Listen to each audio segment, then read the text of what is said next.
A wife who can't have kids is worthless. If you don't get pregnant soon, I'll have a child with someone else. Tired of being blamed and bullied every day for our infertility, I divorced my husband. I had married the only son of a family that runs a historic hotel, only to realize they saw me as nothing more than a tool for producing children. After the divorce, I got pregnant with my new husband. After giving birth, I decided to visit my ex-husband's hotel to execute a certain plan. My name is Zena, and I'm turning 35 this year. I married Tony, who's the same age as me, 3 years ago. We met at the hotel where I worked. His family owns a hotel in a tourist area, and he came to my hotel for a 1-year training program to learn a high level of hospitality. Though he was initially puzzled by the different customer service methods, I found his dedication admirable. He seemed to be impressed with my work ethic as well. We got along well, partly because we were the same age, and eventually became a couple after he asked me out. When his training ended and he was about to return to his hometown, he proposed, saying, "I don't want to be apart. Will you come with me?" He had been divorced before, so my parents objected, but we managed to persuade them and got married. His family runs a well-known historic hotel in the area. Currently, his father was the manager, his mother the assistant manager, and his sister a concierge. My husband was in a sort of managerial training position. I thought I would help out at the family hotel after marriage, but his mother told me, "Zena, just be a housewife and give us grandchildren as soon as possible." Apparently, the issue of who would inherit the hotel was a contentious one. The family was divided into 2 factions, one supporting his sister and the other supporting my husband. His sister already had a daughter in middle school, so her faction had the upper hand. His mother, who favored him, was not pleased. "If Tony has a child, everyone's opinion will change, so have a child as soon as possible," she would always say to me. But a year passed, and we still didn't have a child. My husband, who initially said, "We're not getting any younger, so it would be great to have a child soon," started blaming me, saying, "Hurry up, or my sister will become the heir. Why can't you get pregnant?" Of course, his mother would also berate me almost daily, saying, "Why haven't you had a child after a year? What do you think we made you a housewife for?" I was starting to resent being treated like a tool for my husband to become the heir by both him and his mother. One day his mother suggested, "Why don't you go get tested, Zena?" I had been wondering if either of us had a problem since we hadn't conceived after nearly 2 years of marriage, so I agreed. "I'll check with Tony and we'll go together," I said. She retorted, "What? You're saying Tony might have a problem? It's your fault we don't have grandchildren." I was angry at her for assuming the problem was solely mine, but I thought if it turned out I was fine, she would encourage him to get tested too. Reputation seemed to be crucial in the hotel business, as even a small rumor could affect it. "We can't have rumors that the wife of our hotel's heir is infertile," she said. So I had to go to a big hospital in the city. It was quite a distance, so even though I left in the morning, I didn't get back until after 6 o'clock. As soon as I got home, my mother-in-law called. The timing was as if she had been watching me. "So, Zena, what did the doctor say? Did they find out what's wrong?" Her tone still suggested that the problem was with me. "No, the doctor said there's no specific cause. They think it might be due to daily fatigue, poor diet, and stress." "Fatigue? Stress? What are you talking about? You're just lounging around the house all day. Maybe you should change doctors." I wanted to shout, "Your comments are causing my stress. You're the one who sent me to a far-off hospital because you're worried about rumors." But I held back, knowing she'd just blame me again. I told my husband what the doctor said, but his reaction was the same as his mother's. "Just get pregnant already." I wanted him to get checked too, so I said, "I want you to come with me next time." "Do you think I have that kind of time? and I'm more recognizable than you. Even in the next city over, there's no guarantee I won't run into a client. Do you know how much it would affect the hotel if rumors spread that my wife is infertile? You're really causing trouble." With that, he stormed off to his room. I continued going to the fertility clinic alone. He never once came with me, and whenever I asked him to get tested, he'd just yell, "There's nothing wrong with me." Yet he kept blaming me, saying, "Why aren't you pregnant yet? What's the point of going to the hospital?" His mother was the same. Then one day, as I was on my way to the clinic, I saw my husband at a cafe near the clinic.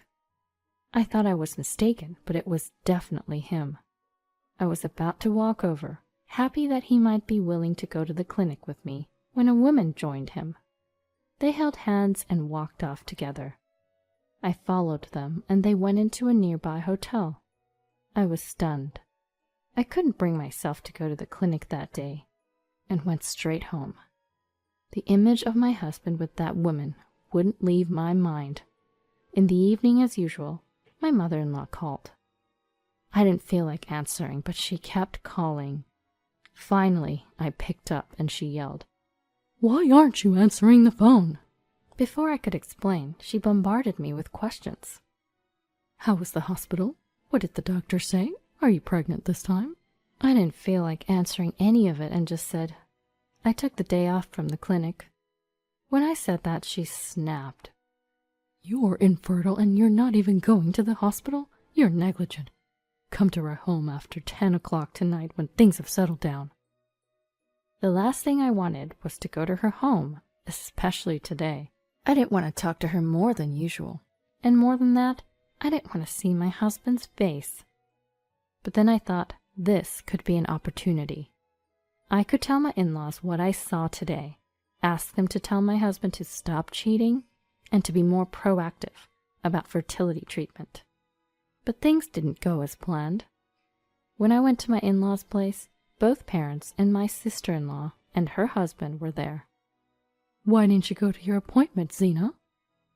On my way to the clinic, I saw Tony with another woman, going into a hotel.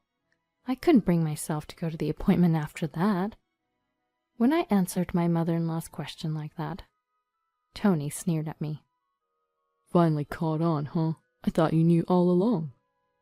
Come to think of it, he had been going out more often for work events and parties with clients for the past 6 months.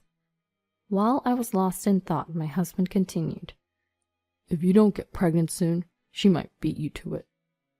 As I was left speechless, it was my mother-in-law who responded, "At this point, I don't care who gives me a grandchild. Good for you, Tony, for finding someone. Show me my grandchild soon." I couldn't believe it.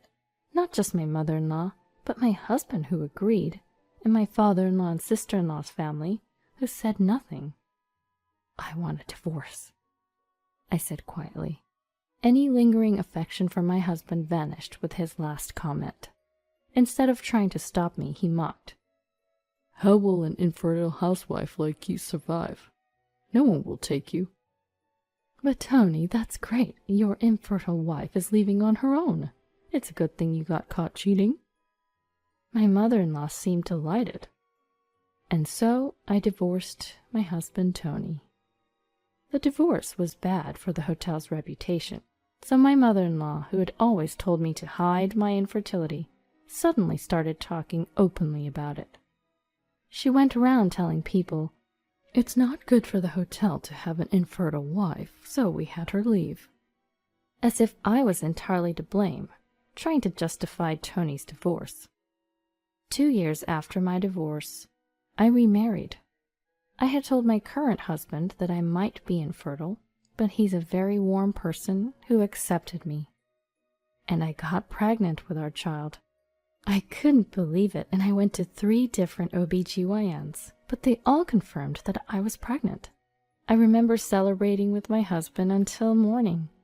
We shared our joy, cried, laughed, and then realized we shouldn't be up so late for the baby's sake. During the pregnancy, I took extra care with my diet and exercise to minimize risks due to my age. When our son was born, I was so moved that I forgot all the pain and struggles I had been through.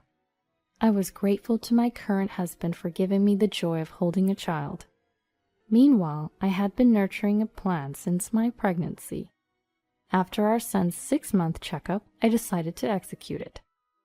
Yes, I decided to visit Tony's hotel with my current husband and son. I wondered how many people would remember me in Tony's hometown, but it seemed like more people did than I thought, as some people were glancing at us. When we arrived at the hotel, the assistant manager, my former mother-in-law, greeted us along with the staff. Since my last name had changed after my marriage, no one seemed to realize at the time of booking. "Welcome, thank you for coming all this way, right this way," she said, and the look on her face when she finally looked up and saw me was unforgettable. Her face was a mix of surprise and regret, not a good look for the assistant manager of a historic hotel. Still, she had no choice but to put on a fake smile and instructed the staff to show us to our room. After relaxing in the room for a while, I asked my husband to take our son for a walk for about 2 hours. I told my kind husband that I wanted to have a serious talk with the assistant manager here, as they had helped me in the past. He agreed without hesitation. After they left, I asked the staff to call the assistant manager and Tony, who had been promoted from a trainee manager to the same position as my ex-mother-in-law. About 30 minutes later, the two of them arrived. Tony probably heard about the situation from his mother and was glaring at me as he entered. "I wanted to thank you for the past. Thanks to divorcing Tony, I found someone new and even had a son. We're here to enjoy your hotel." As I said this, my former mother-in-law's face twisted more and more. "You probably didn't give birth to that child. He's from a previous marriage or a relative, right? You don't have to go to such lengths to show off," my ex-husband said as if he knew everything. At his words, my former mother-in-law's face brightened for a moment. In response, I placed my son's birth certificate on the table. "As you can see from this, he is genuinely my son." Their faces twisted at my words and the certificate. I continued without concern. "I just wanted to let you know that I had a son since both of you were so worried about my infertility. Turns out I'm not infertile," I said sarcastically.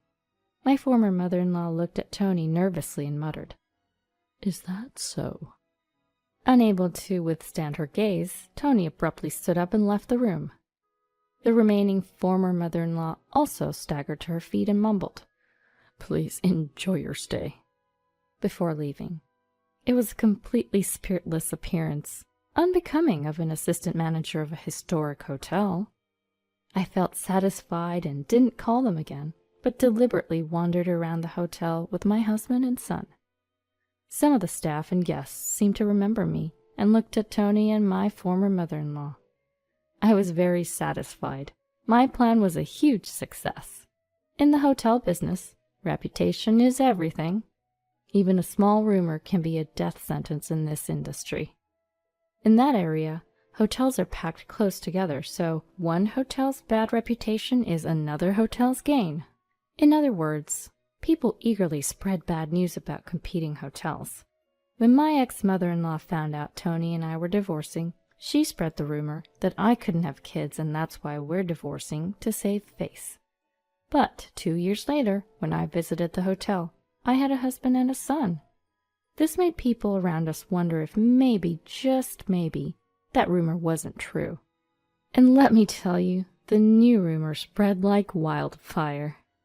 At the time, Tony was planning to remarry the daughter of a famous hotel owner, and there were talks of a partnership between the hotels. But the rumor reached the ears of that hotel owner, and both the remarriage and partnership deals fell through. Tony's family, who had been renovating parts of the hotel in anticipation of the partnership, now faced financial difficulties. Soon enough, the financial difficulties became another damaging rumor, and their once prestigious hotel was now labeled as a hotel that's only old, with no money or quality to speak of. Most of the staff quit, and even my ex-sister-in-law left her family's failing business to help her husband's company. Now it seems Tony and his parents are struggling to keep the hotel afloat, unable to manage everything. As a result, the number of guests have dwindled, and the business has worsened. Some renovations were abandoned halfway, making the hotel look even shabbier, which led to even fewer guests. Now, if you book in advance, you can pretty much book the entire hotel to yourself. As for me, I'm living happily with my loving husband and adorable son. We're expecting our second child next spring, and I'm enjoying my time as a homemaker, preparing for our new addition. I plan to continue cherishing my wonderful family. As for revenge on my ex's family, I feel somewhat satisfied, but I'm thinking of sending them a greeting card featuring our annual family photo every year.